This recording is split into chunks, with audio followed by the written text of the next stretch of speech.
नमस्कार, आपका स्वागत है हमारे YouTube चैनल शिक्षा सखा पर। आज मैं आपके लिए लेकर आई हूँ कक्षा 8 हिंदी कार्य पुस्तिका पाठ 10। पाठ का नाम है कामचोर। पिछली वीडियो में मैंने आपको पाठ 9 कबीर की साखियाँ पाठ के अभ्यास का हल करवाया था। अगर आप मेरे चैनल पर नए हैं और आपने अभी तक मेरे चैनल को सब्सक्राइब नहीं किया है तो प्लीज़ सब्सक्राइब कर लें और बेल आइकन को ज़रूर प्रेस करें। मैंने अपने चैनल की प्लेलिस्ट में सब्जेक्ट वाइज लिस्ट डाली हुई है। आप जिस भी सब्जेक्ट के लेसन को देखना चाहते हैं मेरे चैनल की प्लेलिस्ट में जाकर उसे देख सकते हैं। तो अब हम पाठ की शुरुआत करते हैं। कामचोर पाठ। पहला प्रश्न, तुम कौन कौन से काम अपनी पसंद से करते हो और कौन कौन से काम किसी के दबाव में आकर करते हो। यहाँ पर 2 कॉलम बने हुए हैं। एक तरफ आएंगे पसंद से किए जाने वाले काम और दूसरी तरफ है दबाव में आकर किए जाने वाले काम। तो जो पसंद से किए जाते हैं वो हैं पढ़ना, खेलना, टेलीविज़न देखना, पेंटिंग करना, साइकिल चलाना आदि। और जो दबाव वाले काम हैं वो हैं बाहर से घर का सामान लाना, दूध लेने जाना, खेती के काम करना, पशुओं के काम करना। इसके अलावा अगर और भी काम हो जो आपको पसंद ना हो या पसंद हो वो आप यहाँ पर लिख सकते हैं। दूसरा प्रश्न है, पाठ में रसोई के कई बर्तनों के नाम आए हैं, ढूंढ कर लिखो। तो इसमें हम लिखेंगे भगोने, लोटे, पतीलियाँ, डोंगे, कटोरे, गिलास आदि। तीसरा प्रश्न है, बच्चों ने जितने भी काम किए सभी को करते समय घर में भगदड़ क्यों मची। इसका उत्तर है ज़्यादा उत्साह के कारण भगदड़ मची।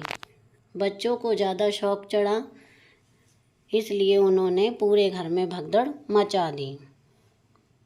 चौथा प्रश्न है, बच्चों ने जो भी काम किए अगर वे ठीक तरीके से होते तो भगदड़ नहीं मचती। इसके लिए तुम्हारे क्या सुझाव हैं। क, पौधों को पानी देने के लिए।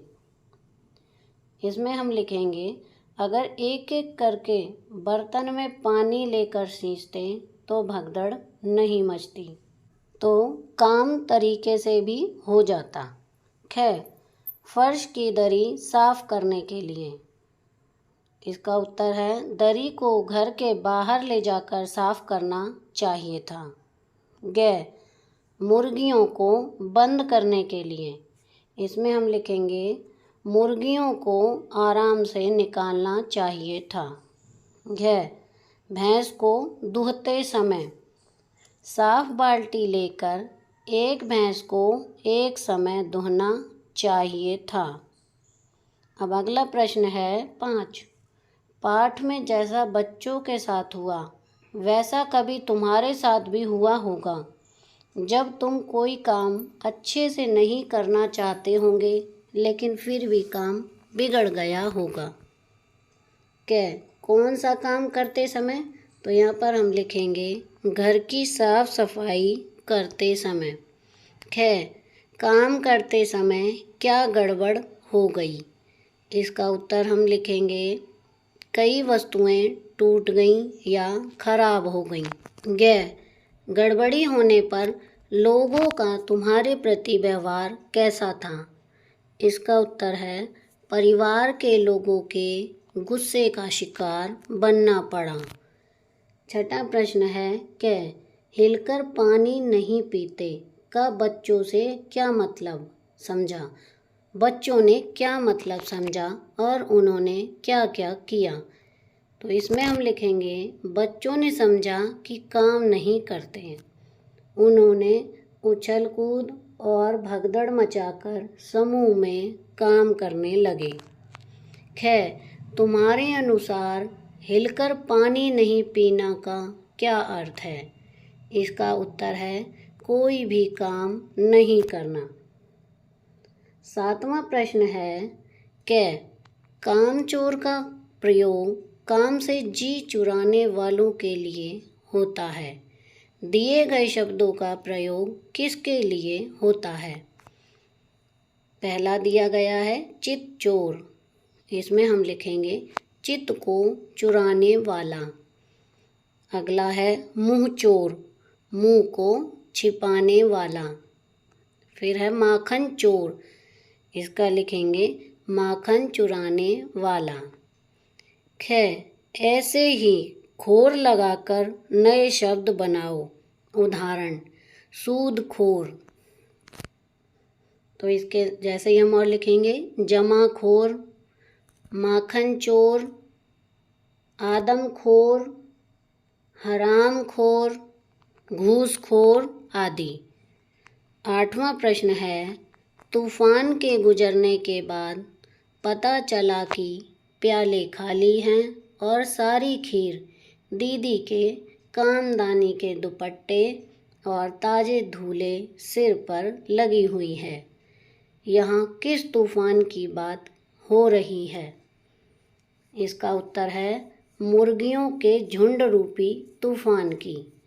मुर्गियों ने जो भगदड़ मचाई थी उसके बारे में यहाँ बात हो रही है। 9वां प्रश्न है चित्र देखकर कहानी को अपनी भाषा में लिखो।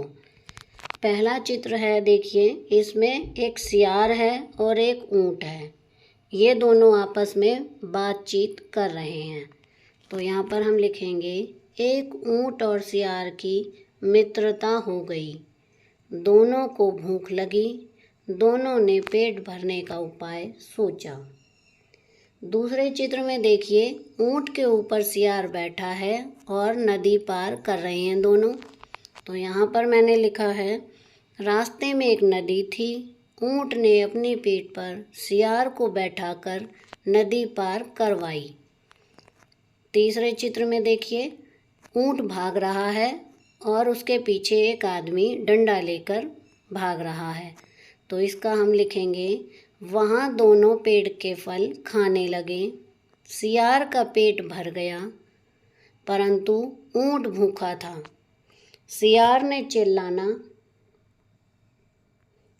अब ये लास्ट चित्र है, इसमें देखिए ऊंट ने सियार को नदी में गिरा दिया है। तो यहाँ पर लिखा है मैंने शुरू कर दिया। मालिक ने आकर ऊंट की बहुत पिटाई की।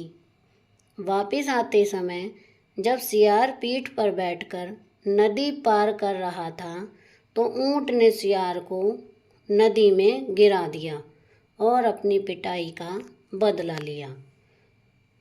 यह हमारी कहानी यहाँ पूरी हो गई है और इसके साथ ही हमारा पाठ 10 का अभ्यास का कार्य भी पूरा हो गया है। अगली वीडियो में मैं आपको पाठ 11 जब सिनेमा ने बोलना सीखा पाठ के अभ्यास का हल करवाऊंगी। तो आपको मेरी ये वीडियो कैसी लगी मुझे कमेंट करके ज़रूर बताएं। प्लीज़ मेरे चैनल को लाइक करें, शेयर करें और सब्सक्राइब करना ना भूलें। Thank you.